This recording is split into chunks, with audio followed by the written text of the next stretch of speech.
Selamat pagi Bu Febi, saya Julia. Dan saya Febranska. Kami dari kelompok 1 yang ingin mempresentasikan mengenai Provinsi Aceh. Baik, kita akan mulai ke slide selanjutnya.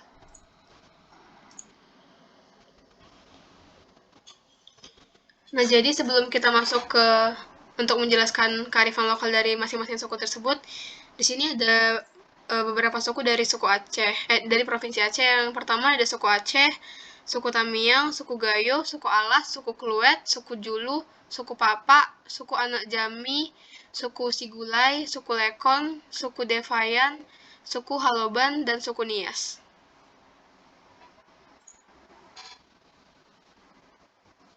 Baik, yang pertama kita masuk ke suku Aceh. Nah, jadi pertama kita bahas tentang karakteristiknya dulu. Jadi salah satu karakteristik suku Aceh yang paling menonjol adalah keberlanjutan warisan budaya Islam. Suku Aceh itu merupakan salah satu masyarakat yang menganut agama Islam dengan penuh kekusyukan. Nilai-nilai keagamaan tercermin dalam berbagai aspek kehidupan sehari-hari, termasuk adat istiadat, seni, dan tradisi. Lalu kita masuk ke pakaian adatnya. Di sini ada pakaian adat ule balang. Nah, ule balang ini tuh merupakan pakaian adat tradisional yang biasanya digunakan oleh para raja dan keluarga kerajaan. Nah, kata ule balang itu berasal dari bahasa Melayu, yaitu hulu balang, yang artinya golongan bangsawan dalam masyarakat Aceh yang memimpin sebuah kenegerian. Nah, pakaian adat suku Aceh yang dipakai oleh pria itu disebut dengan linto baro, sedangkan pakaian adat untuk perempuannya itu disebut dengan daro baro. Lalu selanjutnya kita masuk ke rumah adat dari suku Aceh, yaitu rumah adat Krongbade atau Romo Aceh. Nah, rumah Krongbade ini berbentuk persegi panjang yang memanjang dari timur ke barat. Nah, rumah ini tuh merupakan rumah panggung dengan ketinggian berkisar 2,5 sampai 3 meter dari permukaan tanah. Umumnya anak tangganya itu berjumlah ganjil sekitar 7 sampai 9 anak tangga. Lalu bahan dasar bangunan rumah Krongbade ini berasal dari alam. Dalam pembuatan rumah ini masyarakat Aceh itu tidak menggunakan paku, namun menggunakan tali untuk mengikat dan menyatukan bahan bangunan yang satu dengan yang lain. Lalu kita masuk ke alat musiknya dari suku Aceh, yaitu alat musik serune kale atau serunai. Nah, serune kale itu berarti seruling. Serune kale itu mirip dengan klarinet yang dimainkan dengan cara ditiup. Alat musik ini terbuat dari kayu dengan bagian pangkalnya berukuran kecil, serta di bagian ujungnya itu lebih besar menyerupai corong.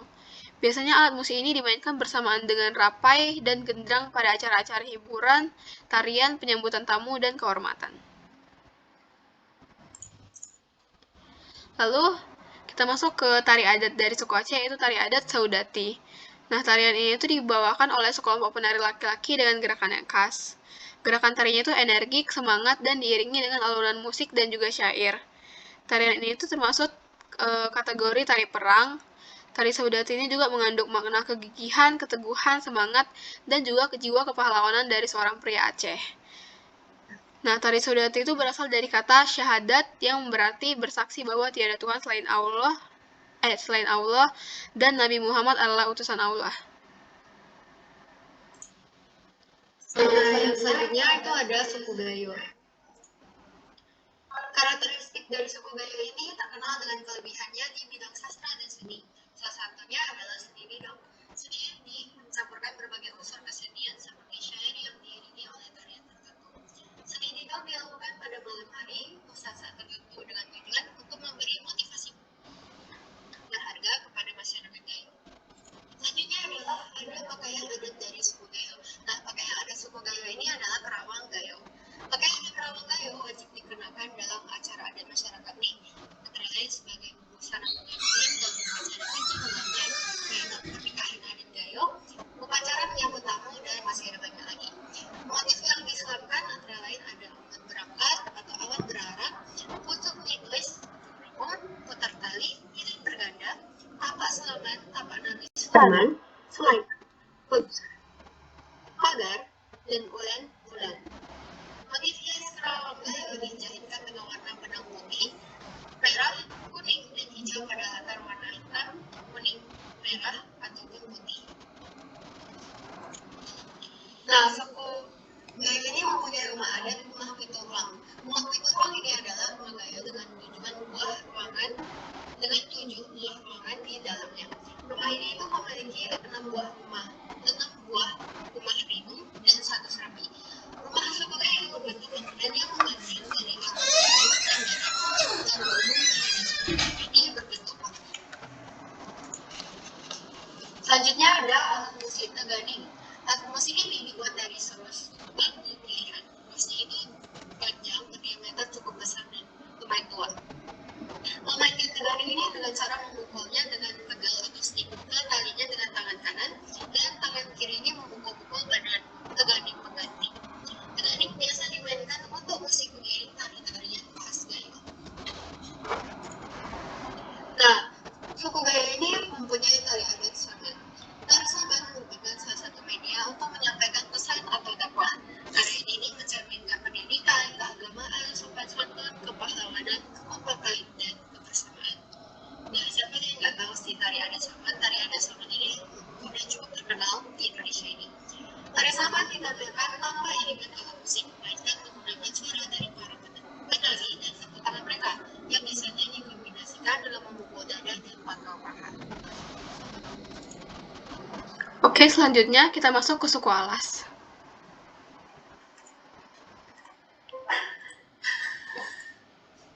Nah, jadi karakteristik suku Alas itu di sini tuh ada sebutan untuk kampung atau desa. Masyarakat Alas itu menyebutnya dengan kata kute. Suatu kute biasanya didiami oleh satu atau beberapa idan. Idan itu artinya kelompok keluarga yang disebut merge. Merge. Anggota satu merge berasal dari satu nenek moyang yang sama. Mereka juga menganut adat eksogami. Merge artinya jodoh harus dicari di merge lain. Selanjutnya ada pakaian adat suku Alas, yaitu pakaian adat mesikat.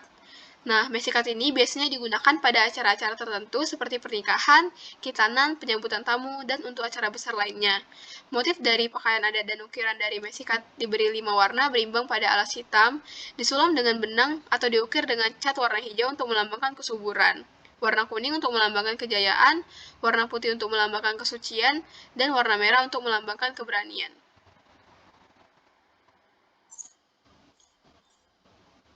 Selanjutnya, rumah adat suku Alas yaitu rumah adat suku Alas. Rumah adat suku Alas itu memiliki bentuk atap yang menjulang tinggi ke atas dan melengkung seperti tanduk kerbau. Atap ini sering disebut atap tenggo atau atap kerbau dan menjadi ciri khas yang mudah dikenali dari jauh.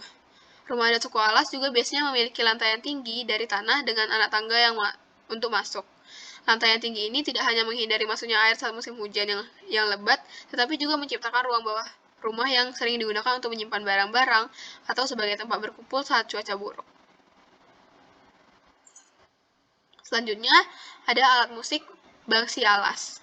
Nah, secara tradisional, pembuatan bangsi ini dikaitkan dengan hal mistik, yaitu ketika ada orang meninggal dunia di kampung tempat bangsi dibuat, apabila diketahui ada yang meninggal dunia, bangsi yang telah siap dibuat sengaja dihanyutkan di sungai. Lalu diikuti terus sampai bangsi tersebut diambil oleh anak-anak. Kemudian bangsi tadi dirampas lagi oleh pembuatnya dari tangan anak yang mengambilnya.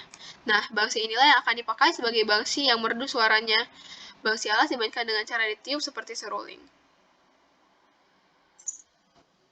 Selanjutnya ada tari Peulebat. Nah, kata Peulebat ini berasal dari kata kubat, yakni suatu perkelahian yang menunjukkan keperkasaan dan kelihayan seseorang menggunakan senjata tajam.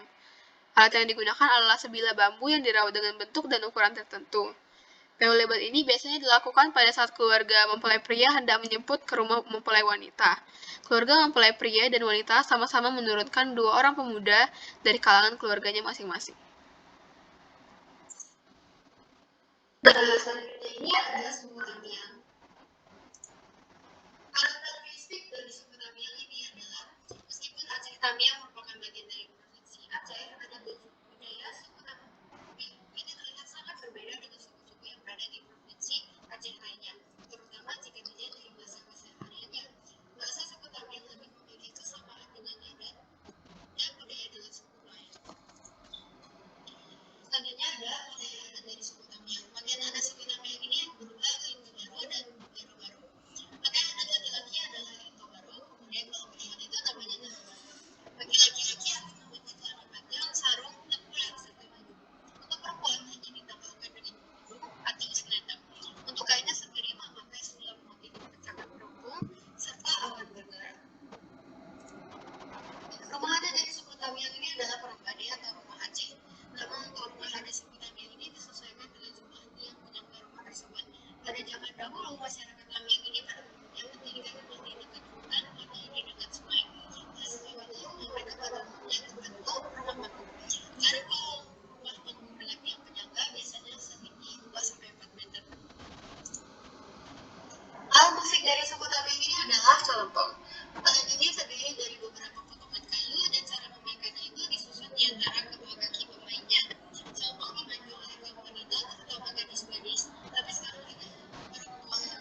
Kisah ini merupakan drama musikal yang dibalut dalam bentuk tarian, menceritakan tentang kisah cinta seorang pangeran dan kekasihnya yang terhalang oleh orang tua. Hal itu terjadi akibat pasangan di sana seorang rakyat selatan. Dalam pertunjukan ini bisa diiringi musik custom yang ditarikan oleh lelaki atau perempuan yang jumlahnya kurang lebih 15 orang. Oke, selanjutnya kita masuk ke suku Kluet. Nah, karakteristik dari suku Kluet ini tuh sejumlah sastra lisan itu masih hidup dan berkembang dalam kebudayaan suku Kluet, yaitu kebiasaan bersyair saat pesta perkawinan. Ada dua macam syair dalam kearifan masyarakat Kluet, yaitu yang pertama ada syair Meu Bobo, biasanya digunakan oleh rombongan pengantin laki-laki.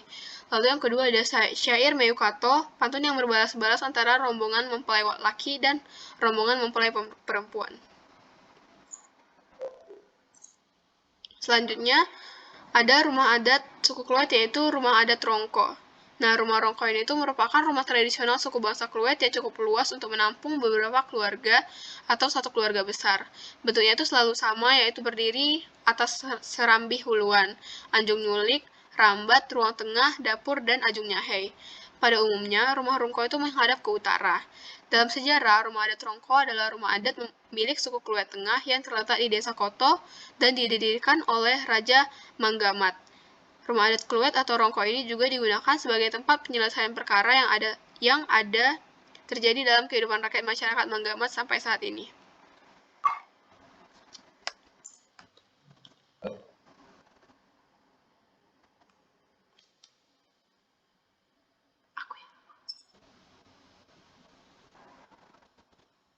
Jul, kita bagi dua atau enggak? Oh enggak ya? Oke. Selanjutnya ada alat musik canang. Nah, alat musik canang ini adalah alat musik tradisional Aceh berbentuk gong kecil yang dibuat dari kuningan atau perunggu. Canang juga merupakan gong medium yang nadanya tidak terlampau rendah sehingga memiliki bunyi yang melengking. Cara memainkan canang adalah dengan dipukul. Canang dalam budaya Aceh digunakan sebagai hiburan oleh perempuan yang sedang berkumpul, acara pernikahan, juga dalam mengiringi tarian tradisional Aceh. Selanjutnya, tarian dari suku Kluet yaitu tari Landok Sampot. Nah, Landok Sampot itu bermakna sebagai tarian persembahan untuk para tamu ataupun orang-orang penting yang dikemas dalam upacara adat. Tari Landok Sampot bercerita tentang perkelahian dua orang pemuda yang memperebutkan putri raja. Pemenangnya berhak untuk menikahi sang putri. Tari Landok Sampot dimainkan oleh 8 orang pria dewasa, seorang penyanyi, dan alunan suara gong, siling, 2 canang, dan 2 genderang. Sekian dari presentasi kami. Mohon maaf jika